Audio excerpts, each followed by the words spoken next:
On March 8th, US President Joe Biden announced a ban on oil imports from Russia in the aftermath of its attack on Ukraine.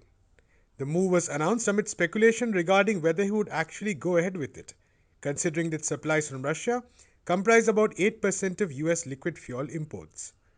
What were the considerations before Biden as he made the decision, and what impact is it likely to have?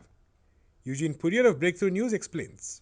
Yes, and I think that's a great question. And we've heard from President Joe Biden previously that the American people would not be completely insulated from the impact of sanctions. Now, this is a little bit of a change because prior to the announcement of a ban on the import of oil from Russia into the United States, the Biden administration was putting its main emphasis on trying to keep gas prices down and was, quite frankly, being quite lukewarm at best in terms of any sort of restrictions on US companies being involved with the oil and gas industry in Russia. But there was an increase in pressure, including from the US Congress, as a method to essentially increase the pain against Russia, even if it means increasing the pain among the American people by taking a step like this. But you can see that the Biden administration's game plan does seem to be to try to limit the fallout by only banning the importation of Russian oil into the United States, but not pursuing a full-on embargo of Russian oil and gas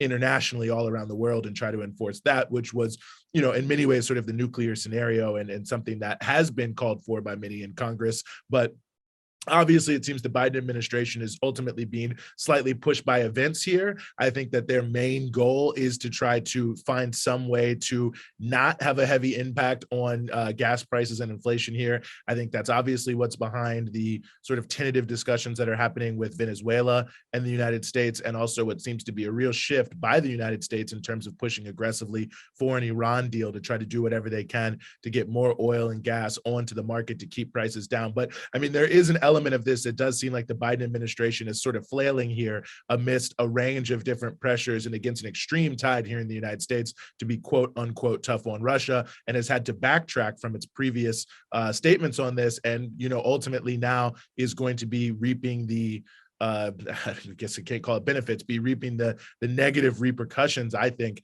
in terms of the increase of the price of gas at the pump in the United States, which is happening quite significantly. Perhaps the most significant impact of this decision will be on inflation.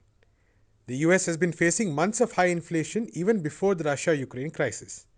In the aftermath of Biden's announcement, crude prices kept soaring, and this will affect not only transportation but sectors across the economy. What kind of inflationary pressures might be felt by the US economy? I think the short term and the medium term impact of the increase in gas prices is going to be that it will continue to go up. I think that what we're going to see, I mean, it's frequently said, well, it's only 7-8% of the oil coming to the United States is coming from Russia, which, yes, in the big scheme of things is relatively small, but to just, immediately lose almost 10% of the oil, then that will have a big impact on the market. We've already seen it in California. You've got certain types of gas already at $6 a gallon. The statewide average in California, which is a state where almost everyone drives, is $5 a gallon. The national average is over $4 a gallon. In fact, earlier this week, it actually exceeded the previous record high for a national gas average from 2008. So we are actually in relatively uncharted territory near here in terms of gas prices. And of course, it depends on where you get your gas because it's all private companies in the United States. And so if you're working with, BP, Shell, Lukoil, which is a Russian company, which has many gas stations all around the United States, all these different companies that are depending to a larger degree on Russian oil to make their gas, then I think you're likely to see even higher rises. But overall, we will see significant increases, I think, in gas prices here. And pretty much no one is pretending that in the U.S. pretending anything is different in the U.S. political scene. And now the rhetoric has very much turned towards the fact that, well, yes, it's going to be bad for the average American working class person, but, it's just a price that you have to pay for what the government is doing here to, help Ukraine. Now, I think the political fallout for that is going to end up being relatively significant. The issue of inflation has been mainly driven by an increase in energy prices and an increase in used car prices. And because of some issues with palladium and neon and computer chips, it's possible that there will be even more disruption to the flow of new cars. So in fact, the US actions in terms of sanctions against Russia seem to be actually exacerbating the crisis of inflation in the United States by effectively hitting the two biggest areas where that have been causing inflation. And we certainly know that the Biden administration will probably not be able to pass most of their other proposals to bring down overall costs for working class people. So I think we can expect to see gas prices continue to go up and that to continue to be a major driver of inflation here in the United States. Despite the potentially adverse effects on the economy, polls showed that many people in the United States supported the ban on the import of oil products from Russia. Why was this so? Was this merely the success of the propaganda machinery of the state and associated media, or are there other factors that are not being taken into account? Yes, I think that the mainstream media narrative that, the Ukraine must be helped at all costs, the comparisons that have increasingly been made between Putin and Hitler, the, heavy pressure against authoritarianism, the idea that Russia's trying to destroy, quote unquote, Western civilization, all of that has had a huge impact in terms of how people are reacting to this. But you can also see that a lot of it is skin deep. Like there's a lot of support for no-fly zones now in terms of the polling. But then when you look at a lot of the same polls and they say, do you want American troops to be involved in any sort of war in Ukraine, there's almost no support for it at all. So obviously there are a lot of people who aren't fully connecting the idea of a no-fly zone to the idea of the possibility of war between the US, other NATO powers, and Russia. And when you raise it to that level, people want to back up. Similar, you see a lot of support for Biden sending troops to Poland and other things like that. But then in the same polls, they'll be asking, well, do you think that the US should send troops to Ukraine to fight Russians?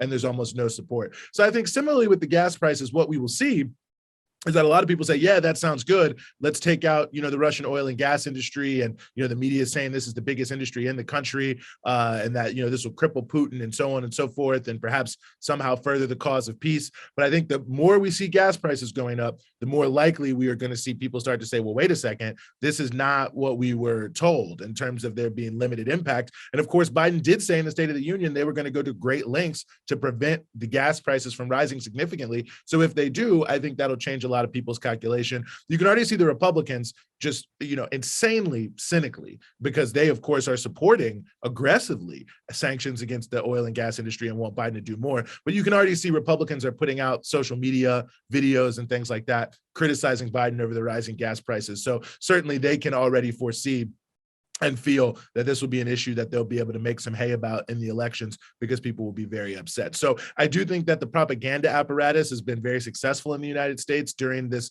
the first 14 days or so of conflict in Ukraine. But I do think you see that a lot of it is skin deep and a lot of it is based on really not a full understanding of the implications of many of these actions, which of course the US government is not going out of their way to lay out for people. And finally, the impact on the economy might have a disastrous effect on the chances of the ruling Democratic Party as well. The Democrats are already staring at defeat in the midterms to be held later this year, as many of the promises they made have not been achieved. How will the war in Ukraine have an impact on Biden and the Democrats? Will the Republicans benefit from the war? Yeah, I think that this is that what's happening now could end up being a major blow to the Biden or to the Democratic campaign in the midterm elections, and certainly to the Biden administration. The sort of, as the saying goes in American politics, it's the economy stupid. If there's a recession, if there's continued inflation, the Democrats will be blamed.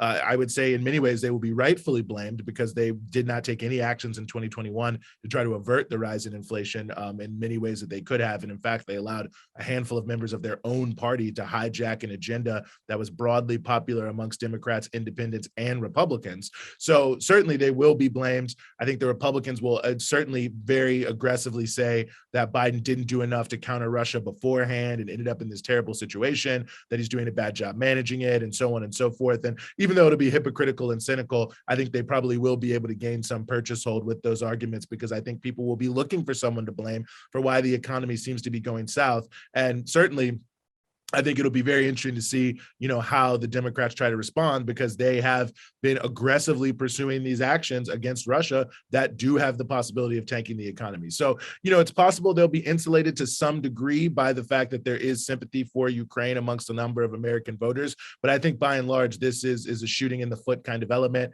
But Republicans, of course, are also implicated. So there is some limit there, and perhaps the bounty they're able to reap on this issue. But, just going rule of thumb, thumb, and elections in America are very sort of predictable in many ways. The rule of thumb would tell you bad economy, midterm election usually goes against the party of the president. Everything's stacking up very heavily against the Democrats, and they don't seem to have anything lined up in terms of the ability to pass legislation that would lead people to believe that they should keep them in there in a majority.